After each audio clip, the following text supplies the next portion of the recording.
crime prevention, human security, and peacekeeping. Our national police has been hard at work for 15 years now, making sure Rwanda remains as safe as possible.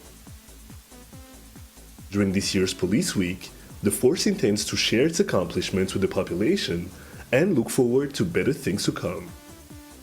Police Week actually is an annual activity that police always conducts to reach out to the public and make sure we actually support where it is required in terms of trying to make sure that we are capable of managing human security. It's a program that helps us to reach to the public.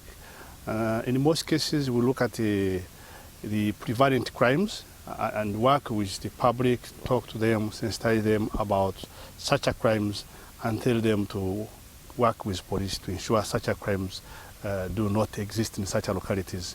In addition to that, we look at the vulnerable people, especially weak families that need some kind of support, and we help them, for example, building houses to some of those who are very vulnerable, who cannot build for themselves.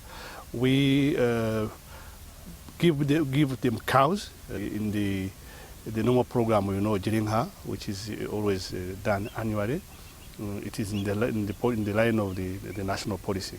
We also talk to motorcyclists, especially the commercial motorcyclists, who need support, who need to be organized more than they are. And in some cases, we do help them to even to acquire their own motorcycles and help them to get organized in cooperatives to make sure we actually know who is doing what and where.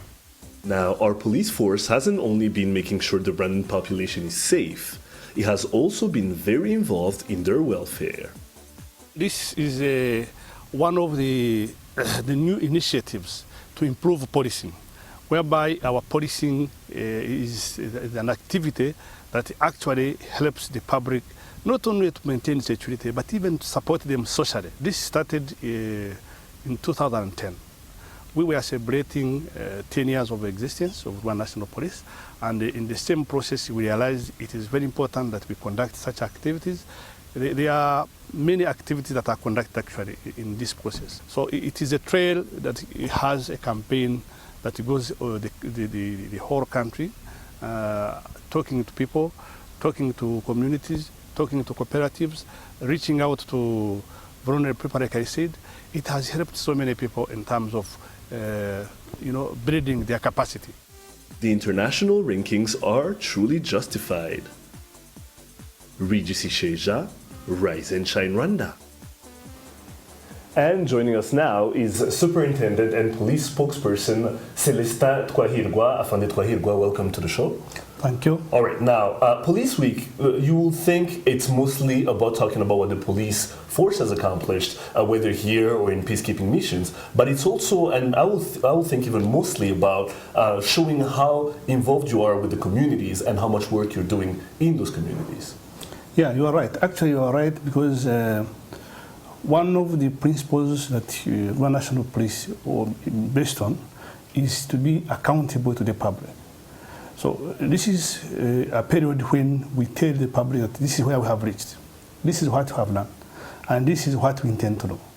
So it is a chance for us to talk to the public and be accountable to them in the sense that they must know what we are doing for them. So this is an annual program, like I said, which is always conducted in June, and this time around we start on 10th June and run up to 16th June. There are a number of activities that will be conducted countrywide, but there are some areas that have been earmarked for such activities. The first program, which will be the campaigning program, will start in Musanze, that's in Northern Province, and we will talk to the general public, sensitize them about the prevalent crimes, and actually tell them how to go about it. In case you meet such a problem, how do you get out of it? And we will also tell those who are maybe involved to get out of it. In the same area, we'll be able to give them, some of the families, some cows, that have been earmarked as in need. That's the Getting High program. Yes, exactly. We'll also be able to help some of the families that need mutuelle santé and give them some money for that purpose. Now, the police has been around for 15 years now. This is the 15th anniversary this year. I mean, what are the progresses that have been made? Progresses that are actually tangible, that you can actually show people, this is what was happening in 1999, and since 2000, this is the difference. Yeah, thank you. The program will be actually an opportunity to tell people what you have achieved since inception of the National Police. You know, it was established in 2000, and now it is 15 years old.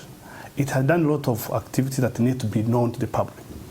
We were able to grow from around 2,500 up to like 13,000 today. Right. That's a big number that is policing the whole country, and now we are confident that we can reach almost everywhere. We have been able to build the capacity in terms of personnel. We have been able to build the capacity in terms of equipment. We have trained so many people in so many specialized areas. We have been able to cooperate with the public. We have trained, for example, CPCs, Community Policing Committees, over 14,000. And we have been able to establish a number of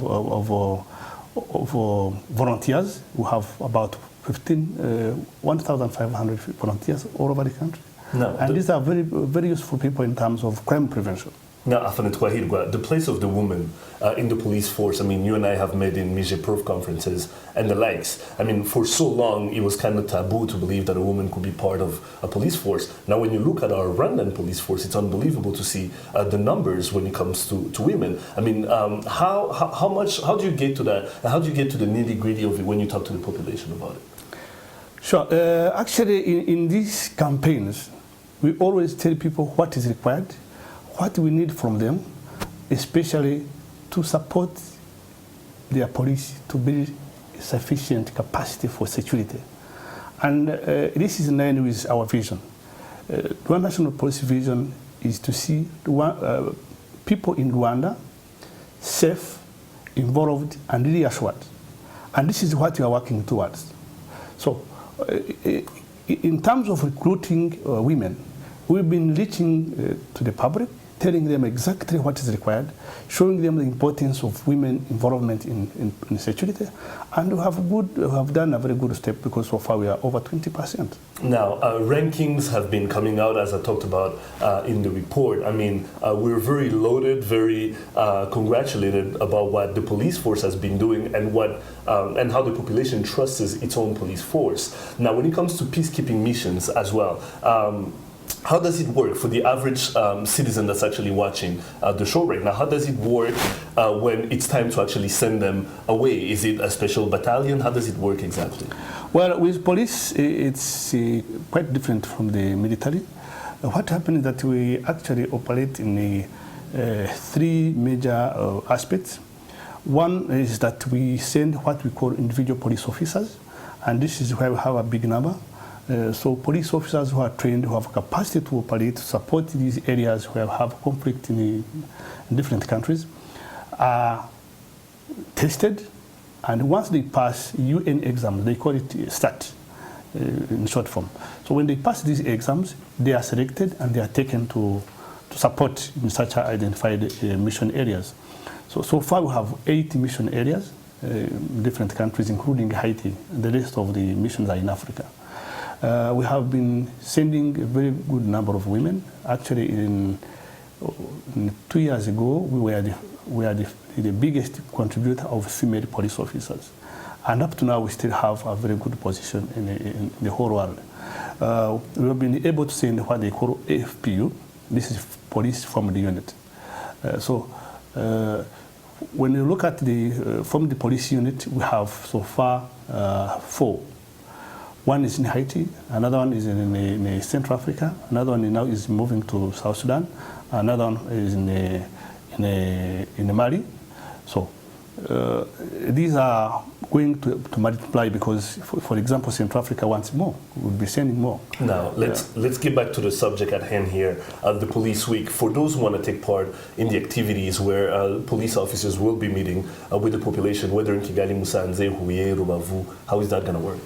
Well, the program, as I said, has been scheduled, and the population will be informed even in time. And all the local leaders and the senior leaders are going to be with us to help, because it is an activity that is beneficial to all of them, because security is for all of us.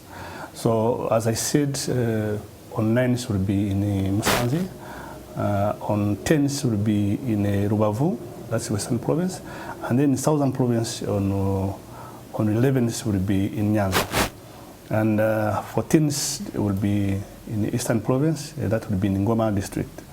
So the activities that are involved, campaigning, just telling people what kind of crime is common in their area, in their localities, how to go about it, and how to send information to police, and how to work with police once so required. Now, I know so we have a number of them, a number of thematic areas that we will look at, which will include drug trafficking and drug abuse.